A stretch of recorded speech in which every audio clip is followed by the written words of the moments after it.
반갑습니다. 우리 전병희 목사님 강의 들으니까 영암에 꼭 한번 가서 또 방문하고 또 배우고 싶다는 마음이 듭니다. 저는 2003년에 이라크로 선교사로 파송돼서 이라크에 사역하던 중에 김선일 씨 저희 성도였는데 납치 땅에서 죽게 되면서 있지 못하고 요르단으로 넘어와서 이라크 난민교회를 이라크 요르단에서 했습니다. 이렇게 하고 또 아부다비의 원자력 발전소 건설 현장이 2010년부터 생겼는데요. 아부다비로 이동해서 거기서 이제 현장 교회 주로 우리 한국 근로자들, 또 외국인 근로자들 섬기다가 2014년에 한국에 돌아와서 그때 안산은 세월호 사건으로 굉장히 도시가 우울하고 어려운 상황이었습니다. 거기에 이제 WM센터라고 외국인 근로자 사역하는 센터가 있습니다. 부임해서 그때부터 지금까지 우리 외국인 근로자들을 섬기고 있습니다. 저희는 막내딸이 이제 아부다비에서 태어났는데요. 제가 이제 안산 M센터 사역하던 중에 저희 다문 아이들이 있습니다. 저희도 지역어업센터가 있는데 저희 한국 아이들은 없고, 왜냐면 저희가 있는 안산은 인구의 14%가 외국인입니다. 70만 도시인데 그 중에 14%가 외국인이고요. 제가 있는 원곡동은 인구가 3만 명 정도 되는데요. 90%가 외국인입니다. 저희 원곡동은 한국인이 소수민족입니다. 네. 대한민국이 이렇게까지 되지는 않겠지만 안산시 정도 평균이 앞으로 전국 평균으로 될 가능성이 높습니다. 왜냐하면 제가 독일을 보니까 코로나 이전에 인구의 15%가 외국인이었는데 지금은 24%가 외국인이더라고요. 이주민이더라고요. 우리나라도 급격하게 지금 이주민 인구가 늘고 있기 때문에 앞으로 10%, 지금은 5%가 넘어가는데 10% 이상 될 걸로 생각이 되고요.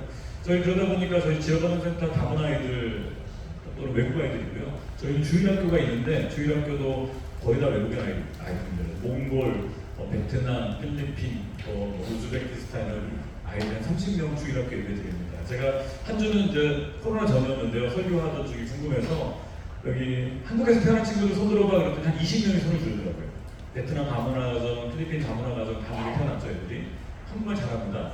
몽골 애들도 한국에 태어났어요. 엄마 아빠 다 몽골 사람이지만 한국에 태어났어요. 그래서 이제 궁금해서 그럼 외국에서 태어났는데 한국에 온 친구들 손 들어봐 했더니 한 10명 손 들더라고요. 우즈베키스탄, 카자흐스탄, 어려운 아이들이 좀 손을 들고 그 와중에 저희 막내딸이 손을 들었어요. 막내딸이 아부다비에 태어났거든요. 네. 그랬더니 옆에 있는 몽골 친구가 묻는 거예요. 너 어디서 태어났어? 난 아부다비에서 태어났어. 거기가 어디야? 저기 중동에 두바이 옆에 있는 도시야. 그래? 그 다음 질문이 저하고 저희 딸을 놀래게 했는데 그 몽골 아이가 묻는 거예요. 그러면 너 외국인이야? 네. 우리 몽골 아이는 한국에 태어나서 한국 어린이집 다니고 한국 초등학교 다니고 있었어요. 네, 초등학교 이제 1학년, 2학년 이런 아이들이었는데 그 아이에 눈에 비친 목사님 딸은 아부다비는 이상한 나라에 태어나가지고 5살 때 한국에 왔다 갔다 된 거예요. 네. 누가 이주민인가요? 네. 저희 딸이 이주민인 거죠. 네. 저희 딸이 이주민이에요. 요즘 이제 한국 사람들도 많이 해외에서 선교사를 자녀뿐만 아니라 주재원으로 유학생으로 해외에서 태어난 아이들이 들어오고 있습니다. 부모님들은 몽골 부모님들은 이주민이지만 아이들은 이주민이 아닙니다. 이 땅에서 태어났습니다. 이 땅에 자라고 있습니다. 반면에 한국 아이들은 해외에서 태어나서 한국에 오는 이런 역전 현상이 일어나고 있는 것이죠. 제가 10년 동안 이제 이주민 사역하면서 참 많은 걸 경험하고 있고요. 한국 사회의 가장 어두운 부분들도 사실은 보고 있습니다. 저희 베트남 자매 같은 경우에 결혼 업체를 통해서 한국 남자를 만나 드라마 보고 꿈꿨어요. 한국 가면 드라마처럼. 근데 남편이 한 1년 좀 넘었는데 갑자기 시들시들 앓더니 돌아가신 거예요. 젊은 남자예요. 30대 초반에. 그 자매가 남편의 병원비를 갚으려고 1년 이상 공장에 일하면서 병원비를 갚았어요. 그 자매가 아파서 저희가 수술비를 지원하며 돌봤었는데 근데 자매가 나중에 알게 된 게 원래 남편이 시한부 인생이었어요. 이 남자의 소원은 결혼 한번 해보는 거였어요. 시한부 인생에 이 젊은 남자가 결혼할 수 있는 방법이 없으니 결혼 업체를 통해서 베트남 자매를 사온 거였어요. 그리고 병수발을 시키고 심지어는 그 병원비까지 아무것도 모르는 그 베트남 며느리한테 네 남편 병원비는 네가 갚아라. 그렇게 2년 이상을 자매가 고생을 하고 큰 어려움 속에 살았죠. 다행인 것은 그래도 국적 취득을 해서 한국 사회에 남게 됐어요. 그런 모습을 보면서 우리 형제들이 말하는 거 한국 사람 나빠요. 네, 정말 그거를 많이 보고 있습니다. 우리 사회의 가장 어두운 면들을 저는 우리 형제들을 통해서 경험하고 있습니다. 잠깐 PPT를 좀 보여주시겠습니까? 저는 약간 좀 딱딱한 얘기일 수 있는데 한국이 왜 이렇게 뭐가 바뀌고 있는지를 좀 보여드리고 싶어요. 저희 M센터는 안산에 있고요. 건축을 제가 와서 하게 되면서 좀 멋있는 건물을 갖게 되는데 다른 지역 센터들이 있습니다. 평택, 남양주, 화성은 굉장히 작은 규모로 작은 게 시작해 저희 안산 역시도 원래는 지역교회를 빌려서 20년 전에 이제 20년이 됐는데요. 하다가 쫓겨나가지고 작은 이제 저희 전임 센터장님들이 센터를 하다가 이제 건축까지 한 상태고요. 지금은 이제 금산하고 경주까지도 생겼습니다. 경주는 저희가 직접 하는 게 아니라 경주 교회들이 만들었고 저희한테 요청하셔서 선교사를 보낸 케이스였고요. 저희는 약 20년 동안 약 10,000명 이상의 이주민들이 저희를 거쳐갔습니다. 예배를 드리다가 떠나고 이주민 선교는요 이렇게 흘러가는 사역입니다. 흐르는 시냇물에 곡식을 뿌리는 심정으로 사역을 하고 있고요. 지금까지 한 850명 정도가 세례를 받았고 30명 정도가 선교사로 훈련받고 역파송이 되었습니다. 코로나 전에는 거의 전체 인원이 한 1,200명 정도 예배드렸다가 코로나 때 온라인 6개월 하니까 성도를 다 떠나고 귀국해버리고 쭉 400명 이하까지 떨어졌다가 지금은 많이 회복된 상태에 있습니다. 최근에 이런 뉴스들 보셨을 거예요. 한국 완전히 망했어요.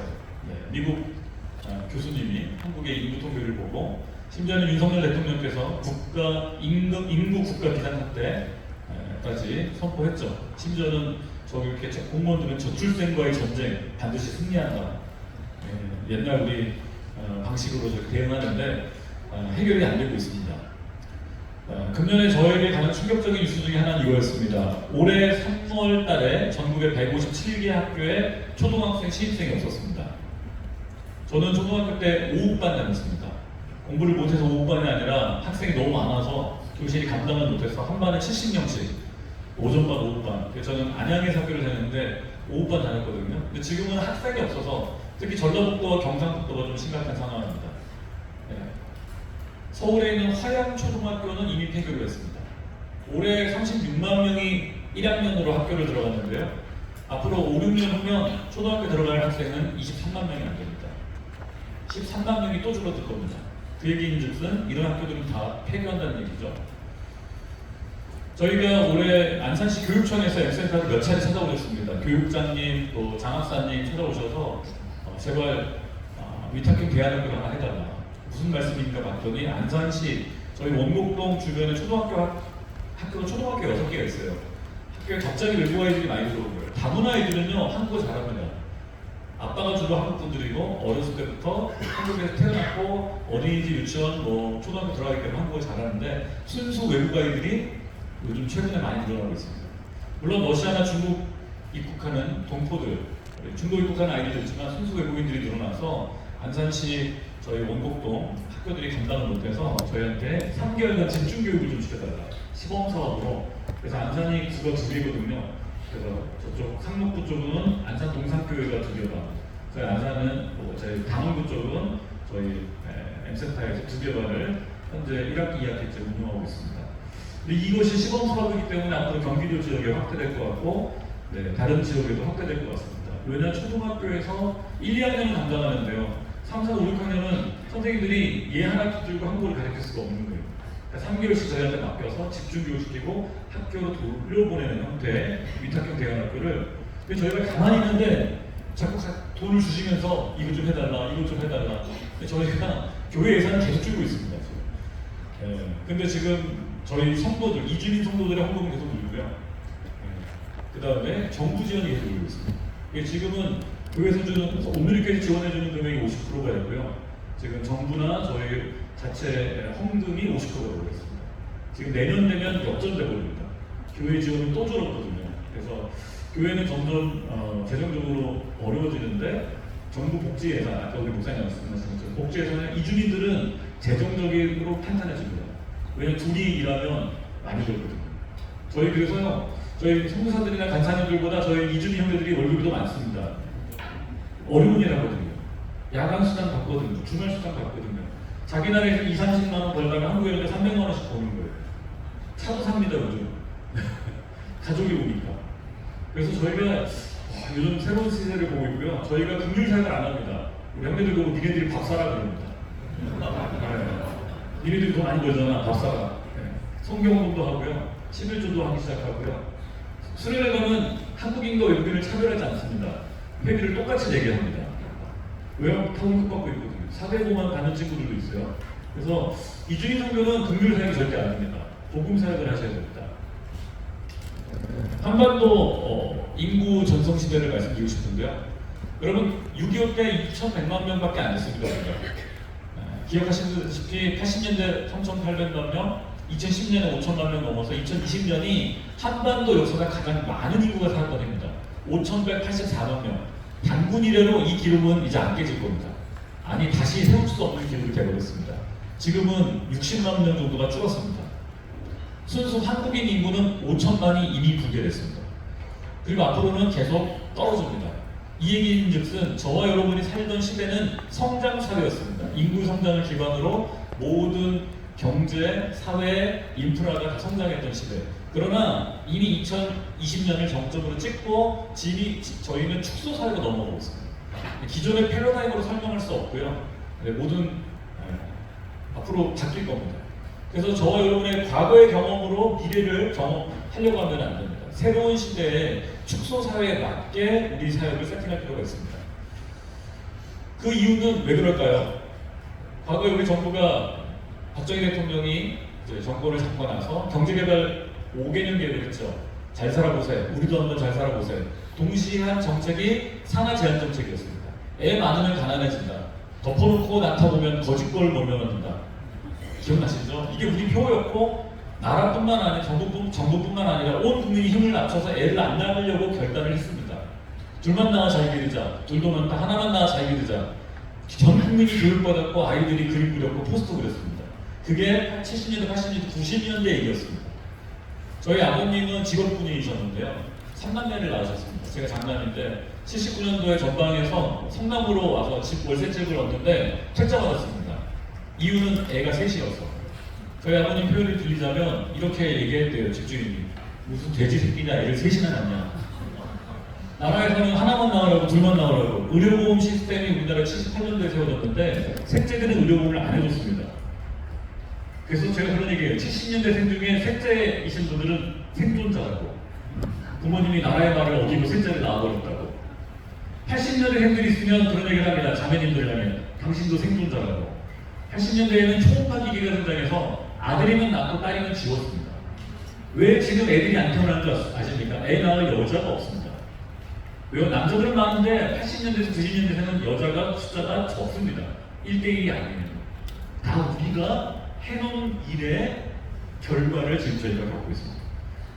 사실상 61년부터 저희가 96년 김영삼 대통령까지 35년간 한 일은요, 아이를 죽이는 일이었습니다. 그 여파가 지금까지 미치고 있는 것입니다. 실제로 1968년생 계실 텐데요, 역사상 가장 많은 아이가 태어난 해였습니다. 104만 명. 다시는 만들어 볼 수 없는 숫자였습니다. 정확히 말하면 59년생부터 72년생까지 매년 100만 명 이상 태어났습니다. 그런데요, 올림픽 하던 때에 60만 명대까지 떨어뜨립니다. 지난 30년간 인구를 줄이기 위한 노력의 결과로 인구가 40만 명 이상 줄었습니다. 원래 100만 명씩 태어나야 되는 이 대한민국에 전 국민의 노력으로 60만 명 이어서 20만 명대까지 떨어뜨렸습니다. 제가 통계를 국가적인 통계로 나온 건 없는데 36년 동안 태어난 아이가 약 3천만 명 정도 됩니다. 지금 살고 있는 우리죠. 근데 그 사이에 낙태된 아이가 얼마나 될까 추산을 해보니까 1,500만 이상 됩니다. 피임을 잘해서 애가 안 태어났을까요? 국가 차원에서 산하 보건소 요원들을 보내가지고 2만 5천 명씩 보내서 우리는 낙태를 했고 그랬습니다. 사실 뭐 바로왕 시대나 헤로왕 시대의 유아학살과 비교할 수 없는 규모의 낙태를 우리 스스로가 자행했습니다. 저는 하나님 앞에 우리 한국교회가 회개해야 될 큰 제목 중에 하나가 이거라고 생각합니다. 우리는 경제 발전을 위해 아파트를 위해 자녀들을 포기했던 나라입니다. 이 부분에 대해서는 저는 이준 소개하면서 이걸 보면서 너무 가슴이 아팠고요. 우리 한국교회가 하나님 앞에 회개해야 되는 분명한 주제라고 생각합니다. 외국인은 98년도 IMF 때 30만도 안 됐습니다. 그런데 급속하게 늘어납니다. 10년 만에 100만 명, 3배 늘었고요. 2019년에 252만 명까지 늘었다가 코로나 때 확 50만 명 줍니다. 많이 돌아갔습니다. 그런데요, 불과 2년 사이에 261만 명, 이거 6월달 통계인데요. 8월달 통계로는 263만 명이 됐습니다. 계속 최고치를 경신하고 있습니다. 그런데 시대마다 이주민이 증가했던 이유는 정부 정책이었습니다. 산업연수생제도, 농촌총각 장가 보내기, 고용노동 허가제, 결혼 여성 가족 지원법, 동포 방문 취업비자, 유학생 5만 명 유치 목표고, 정부에서 정책을 발표할 때마다 이주민은 늘었습니다. 이주민들이 몰려온 게 아니고요. 정확한 건 우리가 데려온 겁니다. 저는 이 지점이 굉장히 중요하다고 생각합니다. 이주민 때문에 일자리가 없어진 게 아니라 우리가 데려온 것입니다. 작년에 인천에 재외동포 생겼습니다. 해외동포로도 데려오자. 인구 위기, 지역 소모를 막기 위해서 해외동포들이 편하게 올 수 있도록, 지금까지는 외국인과 재외동포를 똑같이 했는데 이제는 구분하기 시작했습니다. 한동훈 장관이 이민 정책 안 하면 국가성을 피할 수 없다. 이미 그 지경에 갔습니다. 지금. 안산시는요, 이민청 유치하려고 시장님이 뛰어다니고 있고 저희가 통역사들을 붙여드리고 있습니다. 작년에 우리 외국인 근로자들은 대부분 E9 비자라고 비전문 취업 비자를 갖고 옵니다. 1년에 5만 명 내지 6만 명이 들어왔었는데요. 작년에 12만 명 쿼터를 늘렸고 올해 16만 5천 명을 늘렸습니다. 그리고 일자리도 서비스업까지 확대했습니다. 지방은요, 뭐 다 지방에 오신 목사님들은 아마 경험하실 거예요. 젊은 사람들 없고 젊은 사람들은 다 외국인 근로자죠. 다문 엄마들이고. 서울에 계신 분들이 그러더라고요. 왜 이렇게 농산물이 비싸지는지 모르겠다고. 딸 사람이 없거든요. 사과와 배를 딸 사람이 없는.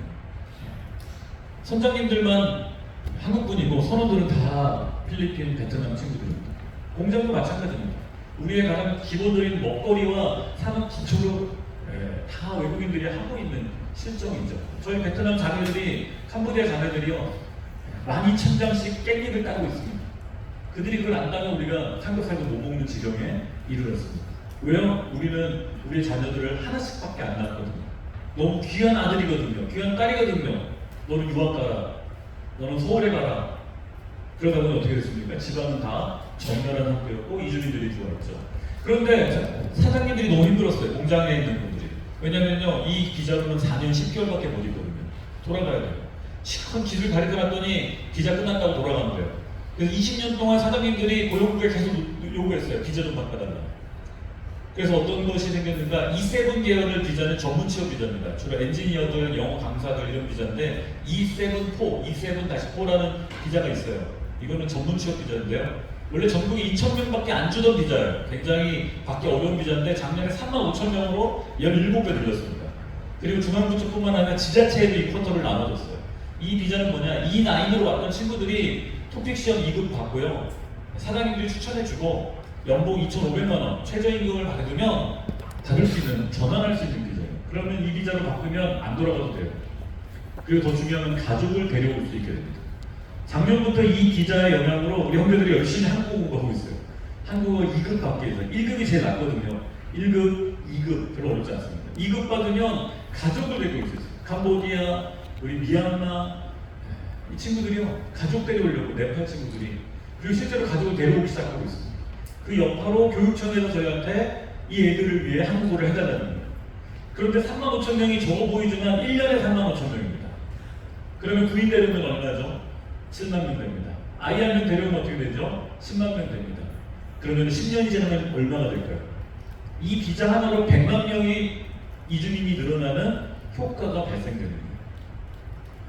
그래서 이민사회가 열렸다고 말한 겁니다.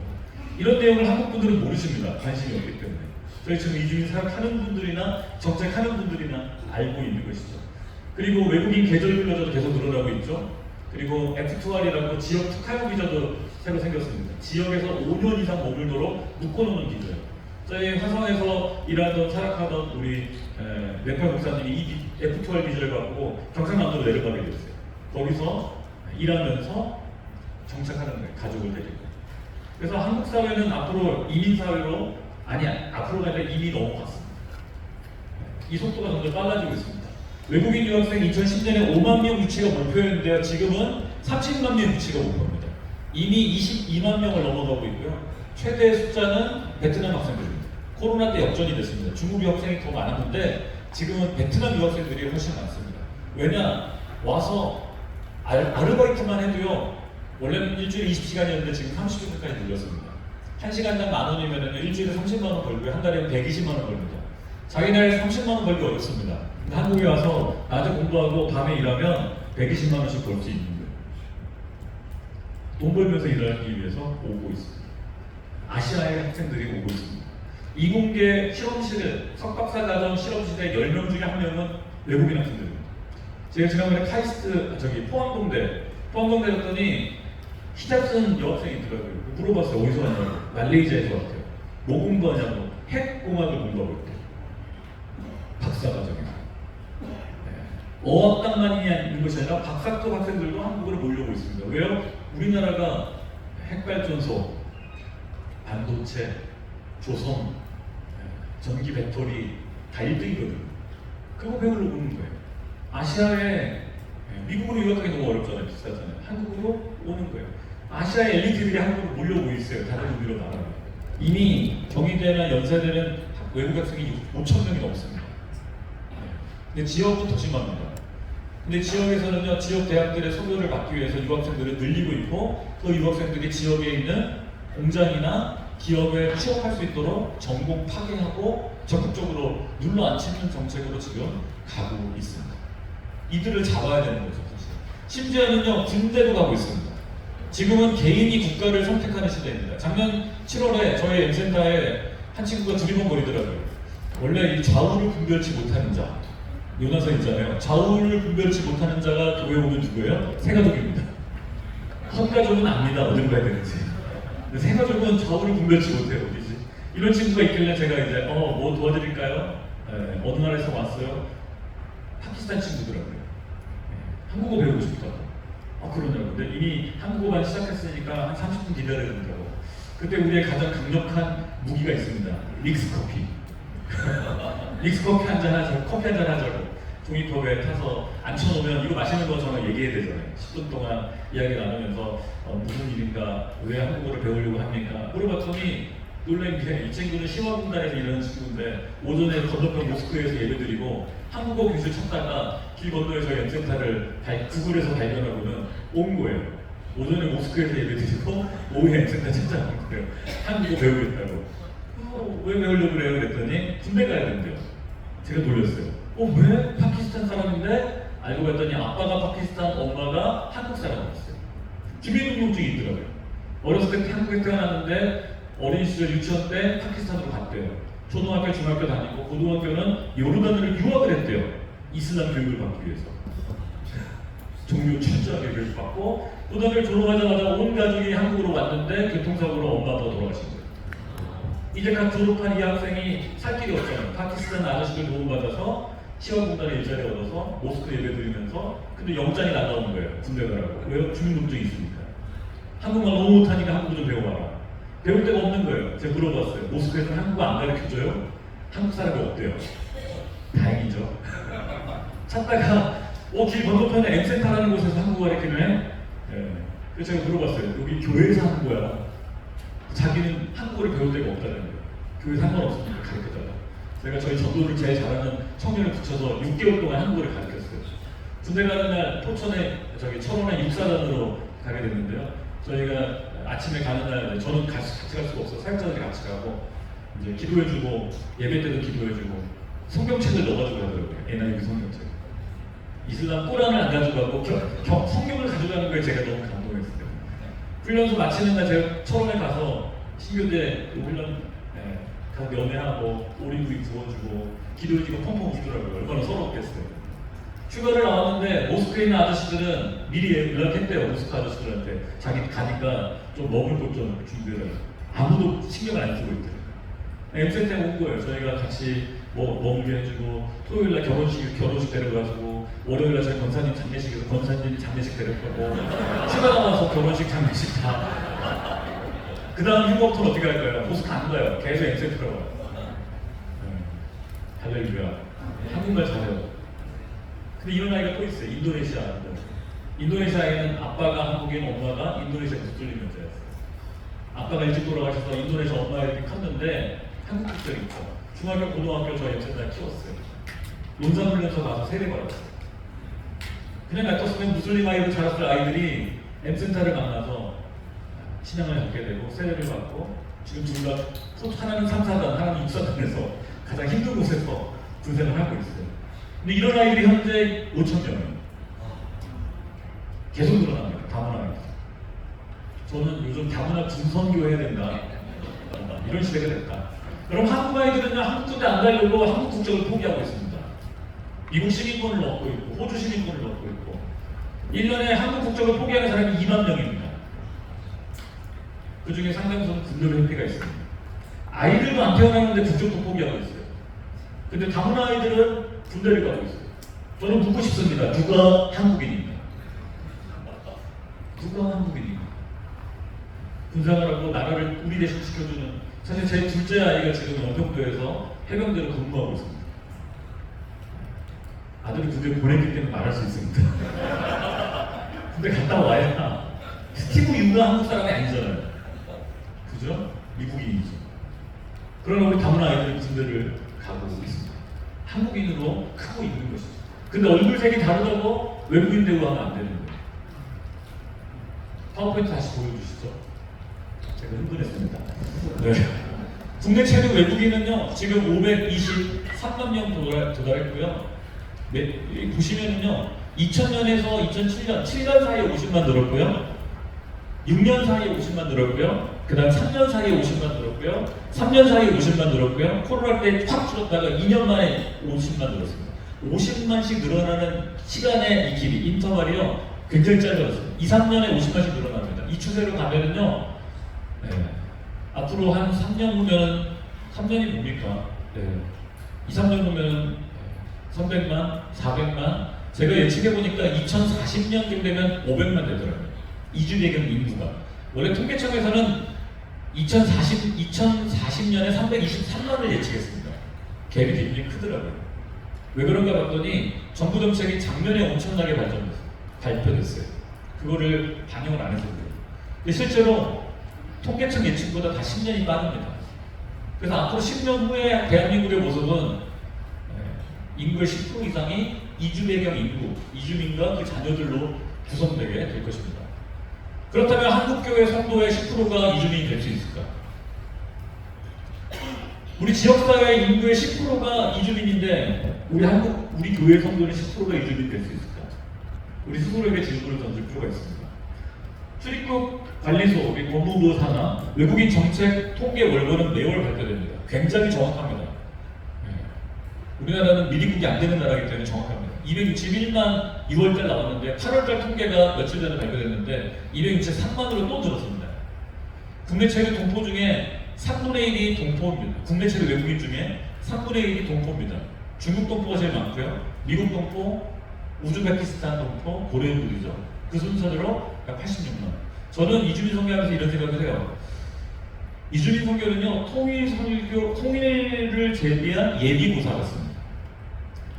탈북자들까지 생각하면 탈북자들도 3만 5천 명 정도 됩니다. 중국 동포들, 러시아 동포들, 북한 동포들을 함부로 대하면서 어떻게 통일할 수 있을까?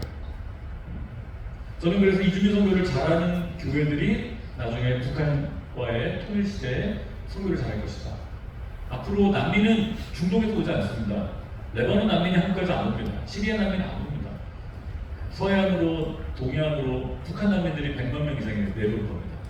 저는 요르단에서 선교사를 했을 때 이라크를 다녔었고요. 시리아를 많이 다녔습니다.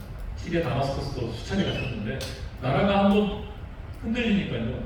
국민의 3분의 1이 난민이 돼요. 저는 이주민 선교는 앞으로 통일 시대를 굉장히 크게 쓰임받을 거라고 믿고 있습니다. 국내 대표적인 고려인 마을들이요, 점점 많아지고 있습니다. 지금 제가 뽑은 것만 11개인데요. 광주 광역시 월곡동에 고려인 마을이 있죠. 안산 저희 바로 센터가 있는 곳이 이제 떼골인데요. 안산 전체로만 한 2만 2천 명 정도 고려인이 살고 있습니다. 인천에는 연수구 한방마을에 고려인 마을이 있고요. 경기도 안성, 평택, 김포, 충남은 아산, 청주, 경주, 경북 경주, 경남 경해, 김해시, 경남 창녕시, 최근에는 충북 제천시에서는 고려인 1000명을 유치하겠다고 시가 나서서 고려인들을 유치하고 있습니다. 이게 지역 인구 소멸과 맞물려 있기 때문에 그렇습니다. 그래도 피가 섞여 있는 고려인들을 유치하자. 그래서 앞으로는 저는 이런 사역이 이런 고려인들을 도와주고 함께하는 사역이 굉장히 중요하다고 보고 있고요. 고려인들 중국 동포와 다르게 한국어를 잘 못합니다. 그러다 보니 비자로는 동포 비자인데요. 대우는 외국인 대우로 취급을 받습니다. 병원 가는 것도 어렵습니다. 저희 성도들도 러시아 친구들 병원 한번 가려면은요, 한국말 잘하는 러시아인들한테 3만 원씩, 시간당 3만 원씩 돈 주고 병원 좀 예약해달라고. 그렇게 가요. 흥미로운 거는요, E9 받고 오는 외국인들로 자르면 4대 보험이 다 됩니다. 동포들은 그런 비자 받고 오지 않거든요. 비자가 의료보험이 없어요. 지역가입자로 가입돼요.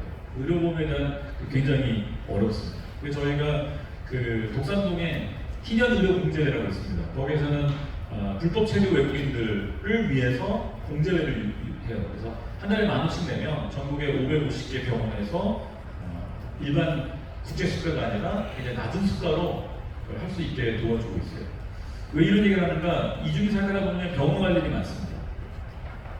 근데 이주민들이 대부분 3분의 거의 절반 이상이 그 의료보험이 없어요. 굉장히 어려운 경우들이 많고 도움이 많이 필요해요. 저희가 지난 8월에 저희 인도 형제가 불법 체류로 10년 살았다는 건데요. 고향에 있는 20명을 먹여 살렸어요.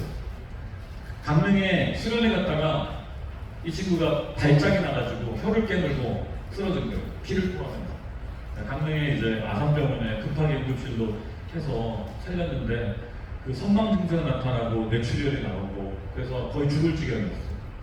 그래서 아무래도 돌아가실 수 있는 가능성이 커서 아하마드라는 형제였는데 고향에 인도에 전화해서 가족들한테 한 명이 모셔야 될 것 같다. 너무 생사가 지금 경계선에 있어서 위험하다. 가족들이 못 온대요. 저희도 알아서 하래요. 다 무슬림들이죠. 이 친구는 작년에 세례를 받았어요. 아마다는 형제가. 근데 저희가 어떻게 했을까요? 저는 금식하고 기도했습니다. 하나님, 작년에 세례받은 이 무슬림 친구가 예수 믿고 1년도 안 돼서 죽게 되면 무슬림들이 뭐라고 하겠습니까? 예수 믿고 저주받아 죽었다. 알라의 저주로 죽었다. 하나님의 이름이 먹칠되면 안 됩니다. 고향에 있는 가족이나 여기 남양주에 있는 인도 친구들이 이런 얘기 나오지 않도록 주님이 이 형제를 살려주십시오. 작년에 세례받은 친구입니다. 저희가 막 정말 열심히 기도했습니다. 감사하게도 2주 만에 살아났습니다. 퇴원까지 했습니다. 할렐루야. 그 일로 인해서 인도 친구들이 더 열심히 예배 나오기 시작했어요. 저희가 힘을 모아서 돈을 모으고 또 기아대책이나 희년의료공제나 도움을 요청했더니 거기서도 500만 원씩, 300만 원씩 도움을 주셨어요. 병원비도 해결하고 병원비도 낮춰주시고 고향에 가족들한테 가서 전도하겠다고. 가족들은 포기했어요. 당신들이 알아서 해라. 우리 돈도 없고 아무것도 못하겠다. 그런데 믿음의 사람들이 같이 힘을 모아서 살려냈더니 이 친구가 작년에 세례받은 친구가 자기 전도자가 돼서 가족을 전도하겠다. 그 인도 불법 체를 다 이제 정리하고 돌아갔습니다. 이런 일들을 경험하면서 이주일 선교는요, 결국은 복음으로, 기도로 승부를 내야 됩니다. 할렐루야. 이건 꼭 얘기하고 싶은데요. 여러분, 스웨덴 하면 어떤 이미지십니까? 굉장히 평화로운 나라죠. 근데 작년 올 초에 어떤 일이 벌어졌는가? 국가 비상사태가 선포됐습니다. 이유는 깽단들이 스톡홀름 한복판에서 기관총 난사를 하고 수류탄 던지고 시가전을 벌여버렸어요.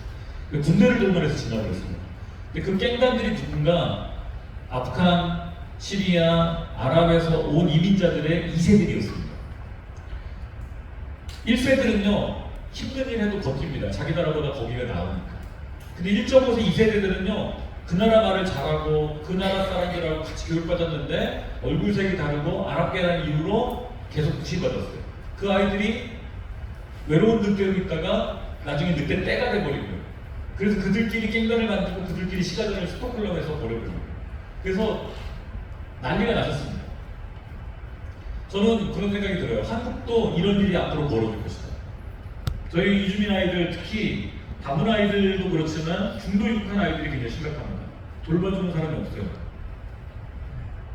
부모님들 이혼하고 알코올 중독에 빠져 있고 깨어진 가족들이 너무 많아요. 아이들이 방치돼 있어요. 진짜 들깨처럼 돌아다녀요.